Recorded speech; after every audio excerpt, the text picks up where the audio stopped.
नमस्कार, स्वागत है आपका। देख रहे हैं आप सी न्यूज भारत। आपके साथ मैं हूं श्वेता तिवारी। वक्त हो गया न्यूज बुलेटिन का। आज इस बुलेटिन में बात करेंगे देश के अलग अलग राज्यों से जुड़ी तमाम खबरों की। तो आइए बिना देरी के शुरू करते हैं खबरों का सिलसिला। पहली खबर में बात होगी उत्तर प्रदेश के औरैया की, जहां बेला थाना क्षेत्र में बड़ा हादसा टला।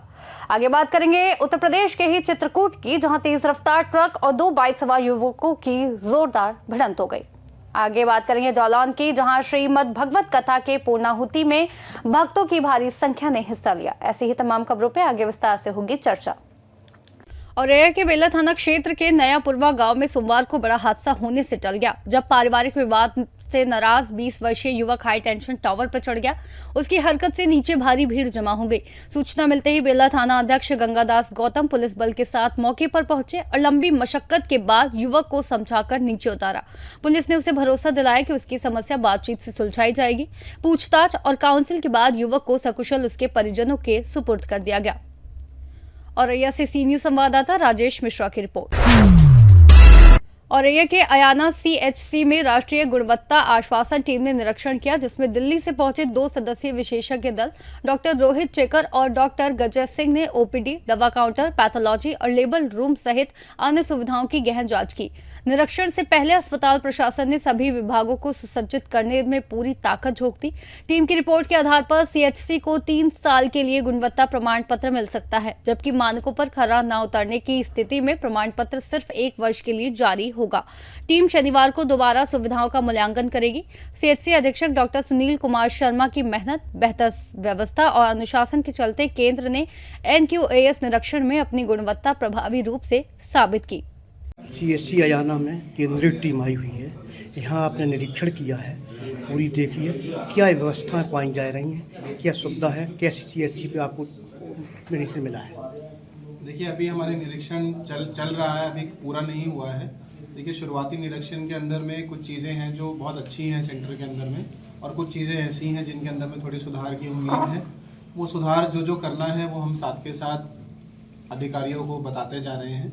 जैसे जैसे वो सुधार करते जाएंगे वैसे वैसे परिस्थितियाँ जो हैं सही होती जाएंगी। मरीज़ के लिए जो हम एनक्वास की असेसमेंट के लिए आज आए हैं, उसका जो पर्पस है वो यही है कि मरीज़ों को सुविधा मिले।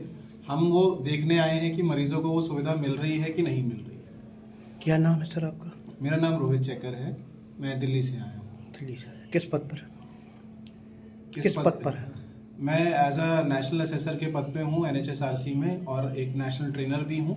इसके अलावा मैं राजीव गांधी कैंसर इंस्टीट्यूट के अंदर में as a senior manager operations employed. Auraiya से सी न्यूज संवाददाता राजेश मिश्रा की रिपोर्ट। चित्रकूट के रायपुरा थाना क्षेत्र के बगरेही गांव में तेज रफ्तार ट्रक और बाइक के आमने सामने हुई जोरदार भिड़ंत में बाइक सवार 2 युवकों की दर्दनाक मौत हो गई। टक्कर इतनी भीषण थी कि बाइक ट्रक के नीचे समा गई और ट्रक में आग लग गई, जिससे दोनों ओर लंबा जाम लग गया। सूचना पर पहुंची पुलिस और दमकल दल ने घंटों की मशक्कत के बाद आग पर काबू पाया और यातायात बहाल कराया। हादसे में मारे गए दोनों युवकों की पहचान नहीं हो सकी है। पुलिस अधीक्षक अरुण कुमार सिंह के अनुसार ट्रक के चेचिस नंबर के आधार पर मालिक का पता लगाया जा रहा है, जबकि ट्रक चालक हादसे के बाद कूदकर फरार हो गया। पुलिस ने दोनों शवों को कब्जे में लेकर मॉर्चरी हाउस भेज दिया है और शिनाख्त के प्रयास जारी हैं। चित्रकूट से सी न्यूज संवाददाता रोहित कुमार सिंह की रिपोर्ट। जालौन के ग्राम रबा में श्री राम महायज्ञ की वर्षगांठ के अवसर पर खेरापति महाराज की अध्यक्षता में आयोजित श्रीमद् भगवत कथा का समापन शुक्रवार को पूर्णाहुति के साथ हुआ, जिसमें परीक्षित रमा, RP निरंजन सहित बड़ी संख्या में भक्तों ने शामिल होकर पुण्य लाभ अर्जित किया। दोपहर बाद यज्ञ स्थल पर विशाल भंडारे का आयोजन किया गया, जिसमें रबा और आसपास के क्षेत्रों से लोग ट्रैक्टर, कार और मोटरसाइकिलों से बड़ी संख्या में पहुंचे और प्रसाद ग्रहण किया। भंडारे की व्यवस्था की देखरेख RP निरंजन द्वारा की गई। कार्यक्रम में व्यवस्था संभालने में अमित निरंजन, रामशंकर छानी, सत्येंद्र गुर्जर सहित पुलिस बल तैनात रहा। आज क्या कार्यक्रम है? आज जो राजन सिंह आए, वर्षगांठ के उपलक्ष्य में आज भंडारा है। मुझे आशा नहीं थी, मैं ईश्वर को बहुत ऋणी हूँ, बहुत उनका आभारी हूँ, उनका धन्यवाद देता हूँ। ऐसी कृपा हम लोगों के ऊपर है, रवा भेड़ के ऊपर। मैं सोच रहा था कि ये वर्षगांठ है तो अपना वर्षगांठ के रूप में होगी, लेकिन ऐसी श्रद्धा लोगों की हम लोगों के प्रति हजारों हजारों संख्या से 8 दिन से लोग आ रहे हैं। बहुत अच्छी कथा हुई। आज आप देखिए राजेंद्र सिंह गुर्जर जो अंतर्राष्ट्रीय स्तर के वो हैं, वो आज यहाँ पधारे हैं। बहुत अच्छा कार्यक्रम चल रहा है। उनके साथ रानी कुशवाहा हैं, एक से एक कलाकार हैं। और हमारे क्षेत्र के सब गणमान्य, सब लोग गणमान्य भी आ रहे हैं, आम जनता भी आ रही है। और प्रसन्नता होती है कि कम से कम आम जनता ही पहचान रही है यहाँ आके। और रवा भेड़ की जितनी कमेटियाँ हैं, हम तो केवल वहाँ जाते हैं, कहते हैं बाबूजी आप तो बैठो। सैकड़ों की संख्या में लोग, पत्तल कब उठ गई, कब दूसरी परस गई, कब सफाई हो गई, पता ही लगता है। हजारों की संख्या में एक पत्तल एक पास बैठ रही है। महिलाएं अटूट, सुबह जब वो हो रही थी पूर्ण होती, तो मैंने ये सोचा था हजारों की संख्या में महिलाएं एक शाला घेरी हुई थी। बड़े शांतिपूर्वक तरीके से सबने पूरा श्रद्धा ले रहे हैं। प्रशासन के भी बढ़िया सहयोग को पूरा कंट्रोल किए हैं। और मीडिया भी इस कार्यक्रम को उसी दिन से चला रही है। वही वजह से आज पूरे संदेश गया और आज पूरा यहाँ राममय हो। जालौन से सी न्यूज संवाददाता जितेंद्र कुशवाहा के साथ आदित्य द्विवेदी की रिपोर्ट। कांकेर जिले में पूर्व जिला अध्यक्ष जीवन ठाकुर के संदिग्ध मौत के विरोध में सर्व आदिवासी समाज ने चारामा थाना के सामने NH 30 पर चक्का जाम कर दिया, जिससे आवागमन पूरी तरह बाधित हो गया और माहौल तनावपूर्ण हो गया। समाज के सैकड़ों लोग सड़क पर उतरकर प्रशासन के खिलाफ जमकर नारेबाजी व्यक्त कर रहे हैं। जानकारी के अनुसार जीवन ठाकुर को 12 अक्टूबर 2025 को गिरफ्तार कर कांकेर जेल में रखा गया था, लेकिन 2 दिसंबर को उन्हें बिना किसी सूचना के रायपुर सेंट्रल जेल स्थानांतरित कर दिया गया और न ही परिवार को उनकी तबियत बिगड़ने या अस्पताल में भर्ती कराने की जानकारी दी गई। परिवार और समाज ने उनकी मौत को संदिग्ध बताते हुए हत्या और गंभीर लापरवाही का आरोप लगाया है। पहले थाना चारामा में ज्ञापन सौंपा गया था, लेकिन कार्रवाई न होने पर आदिवासी समाज ने चक्का जाम कर कड़ी कार्रवाई और निष्पक्ष जांच की मांग तेज कर दी, जबकि प्रशासन स्थिति नियंत्रित करने में जुटा है। कांकेर से सी न्यूज संवाददाता दीपेन मंडल की रिपोर्ट।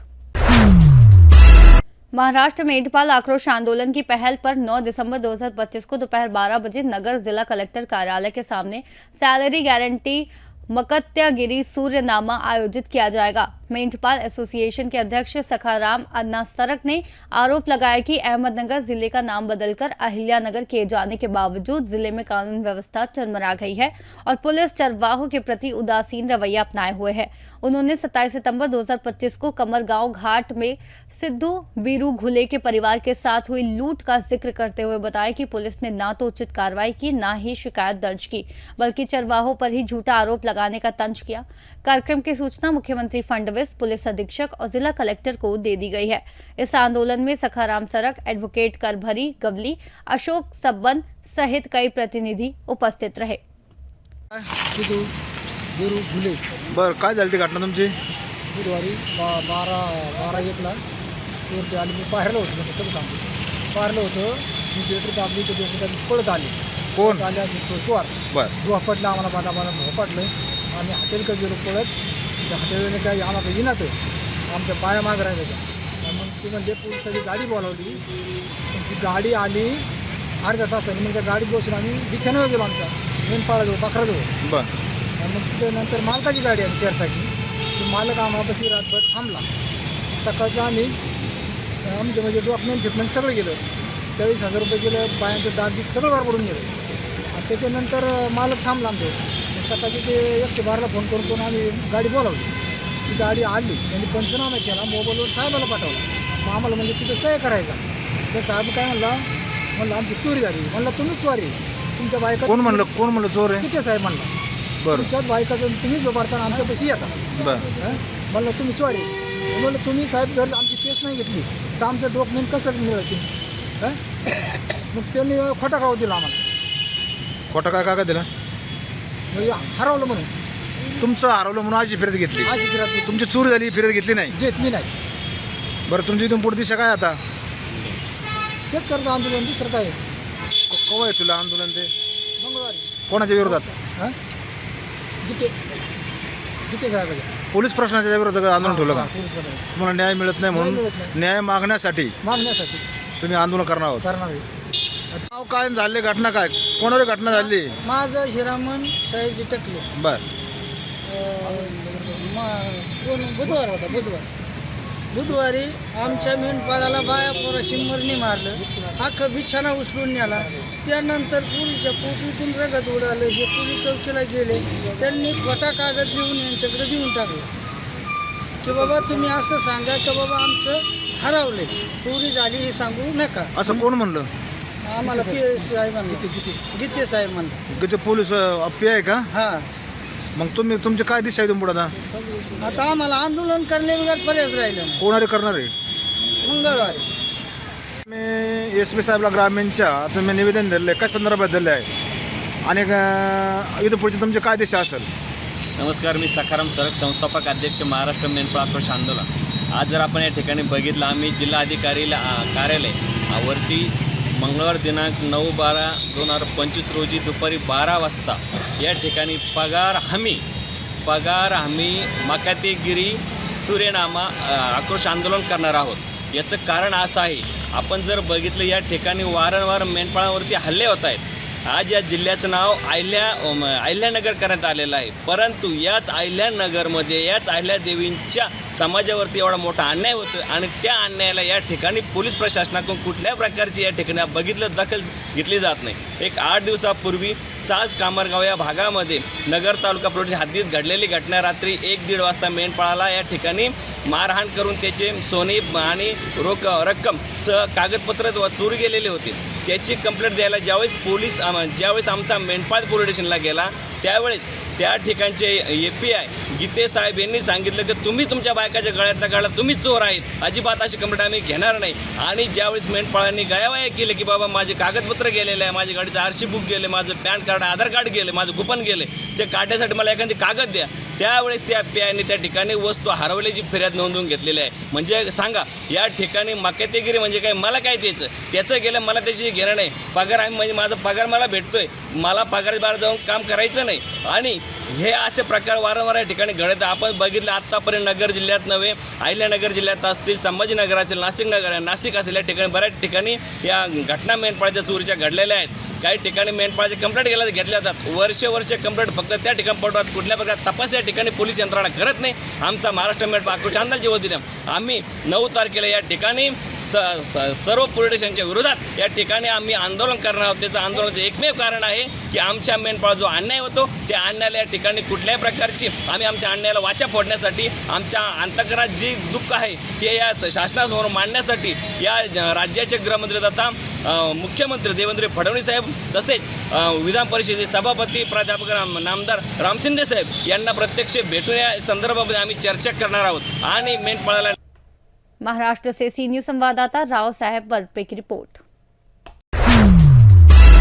नोएडा में मानवीय संवेदनशीलता की मिसाल तब देखने को मिली जब गौतम बुद्ध नगर पुलिस ने लापता हुए 2 मासूम बच्चियों को कुछ ही घंटों में खोजकर अपने परिजनों से मिलवा दिया। PRB के जरिए थाना सेक्टर 126 पुलिस को सूचना मिली थी कि करीब 5 वर्षों की एक बच्ची और उसके साथ 1.5 वर्षीय दूसरी बच्ची रोती हुई मिली है। मिशन शक्ति केंद्र की महिला पुलिस कर्मियों ने उन्हें सुरक्षित केंद्र पर ले जाकर पानी पिलाया और पूछताछ की, लेकिन दोनों केवल बंगाली भाषा समझने के कारण अपने परिवार की जानकारी नहीं दे सकी। इसी दौरान गश्त पर पहुंचे ACP प्रथम प्रवीण कुमार सिंह, जिन्हें बंगाली भाषा का ज्ञान है, ने बच्चियों से स्नेहपूर्वक बातचीत की। बड़ी बच्ची ने हाजीपुर अंडरपास की दिशा पहचानने की बात कही, जिसके बाद ASP टीम सहित उसके बताए रास्ते पर चलते हुए करीब 3 किलोमीटर दूर सेक्टर 133 के लेबर कैंप पहुंचे, जहां बच्चियों के परिजन उन्हें ढूंढते हुए परेशान अवस्था में मिले। सत्यापन के बाद दोनों बच्चियों को विधिक प्रक्रिया के तहत सुरक्षित माता पिता को सौंप दिया गया। परिजनों ने त्वरित कार्रवाई के लिए गौतम बुद्ध नगर पुलिस का हृदय से आभार व्यक्त किया। नोएडा से सी न्यूज संवाददाता राजा मौर्य की रिपोर्ट। नोएडा STF ने बैंकों से फर्जी लोन दिलाने वाले एक बड़े गिरोह का भांडाफोड़ करते हुए उसके 8 सदस्यों को गिरफ्तार किया है, जो फर्जी दस्तावेजों के आधार पर होम लोन और पर्सनल लोन कराकर अब तक 10 बैंकों से 100 करोड़ रुपए से अधिक की धोखाधड़ी कर चुके हैं। गैंग दिल्ली, उत्तर प्रदेश और उत्तराखंड के कई बिल्डर्स के साथ मिलकर प्रोफाइल फंडिंग करता था। छापेमारी में STF ने 126 पासबुक, चेकबुक, 170 डेबिट कार्ड, 45 आधार कार्ड, 26 मोबाइल, 3 लैपटॉप और 3 गाड़ियां समेत अन्य सामान बरामद किया है। साथ ही लोन व रजिस्ट्री से जुड़े कई दस्तावेज भी मिले हैं। STF ने मामले में जुड़े 220 बैंक खातों को फ्रीज कराने की प्रक्रिया शुरू कर दी है। नोएडा से सी न्यूज संवाददाता राजा मौर्य की रिपोर्ट। प्रदेश सस्ता गल्ला विक्रेता परिषद ने शुक्रवार को जिला अध्यक्ष राम कुमार सिंह के नेतृत्व में कोटेदारों के साथ मुख्यमंत्री को संबोधित ज्ञापन नगर मजिस्ट्रेट को सौंपा, जिसमें खाद्यान्न और चीनी बिक्री का लाभांश बढ़ाने की प्रमुख मांग की गई। कोटेदारों ने कहा कि वे शासन की मंशा के अनुरूप नियमित रूप से राशन वितरण करते हैं। यहां तक कि कोरोना काल में भी पॉस मशीन से निःशुल्क सेवाएं प्रदान की गई, फिर भी उन्हें मात्र 90 रुपए प्रति क्विंटल का कमीशन मिलता है, जबकि अन्य राज्यों में 200 रुपए प्रति क्विंटल दिया जा रहा है। कोटेदारों ने अनुबंध पत्र दिलवाने की मांग के साथ चेतावनी दी है कि यदि उनकी मांगें पूरी नहीं हुई तो वे 28 जनवरी के बाद अनिश्चितकालीन हड़ताल पर जाएंगे। उन्होंने ये भी आरोप लगाया कि सरकारी ठेकेदार राशन दुकानों तक पहुंचाने के बजाय 2-3 किलोमीटर पहले ही माल उतार देते हैं, जिससे कोटेदारों को निजी वाहनों से राशन लाना पड़ता है और कई बार राशन तोल कर भी नहीं दिया जाता। क्या नाम है और आप किस पद पे हैं? मैं राम कुमार सिंह, जिला अध्यक्ष चुनाव, उत्तर प्रदेश सस्ता गल्ला परिषद लखनऊ। आज आप जिलाधिकारी कार्यालय आए हैं, किस मामले को लेके आए हैं? हम लोग आए हैं, हमारा लोगों का कमीशन 90 रुपये प्रति क्विंटल, जो कि अन्य प्रदेशों की तुलना में बहुत कम है। दिल्ली में 200 रुपये, राजस्थान में 200 रुपये, हरियाणा में 200 रुपये, गुजरात में 20,000 रुपये प्लस मिनिमम गारंटी योजना है। वहाँ पर 200 रुपये गोवा में चल रहा है, दिल्ली में 200 रुपये है। तो जब वन नेशन वन राशन है तो वन कमीशन भी होना चाहिए। 90 रुपये में हमारे लोगों का परिवार का भरण पोषण नहीं हो पा रहा है। इतना कम कमीशन है, वो भी समय से नहीं मिल पा रहा है। हमारा 2021 का जो है नवंबर का नगद जमा हुआ पैसा जो है हम लोगों ने अपनी जेब से जमा किया था। उत्तर प्रदेश गवर्नमेंट ने उसको फ्री में बंटवा दिया, आज तक पैसा नहीं वापस किया गया। ज्वार बाजरा का 1 साल हो गया, वो कमीशन आज तक नहीं मिला। इन्हीं सब मांगों को लेकर के हम एमडीएम भाड़ा 2008 से 2021 तक बाकी है हमारे लोगों का, वो भी नहीं दिया गया, अब भी नहीं मिला है। हम लोगों ने कई बार ज्ञापन दिया, लेकिन सरकार सुनने को हमारी बात तैयार ही नहीं। तो हम लोगों ने आज ज्ञापन दिया, हमारा लोगों को कमीशन बढ़ाया जाए, नहीं 28 जनवरी से अनिश्चितकालीन धरना। उन्नाव से सीनियर संवाददाता सुशील की रिपोर्ट। न्यूज बुलेटिन में इतना ही। देश और दुनिया की तमाम बड़ी जानकारियों के लिए देखते रहिए सी न्यूज भारत।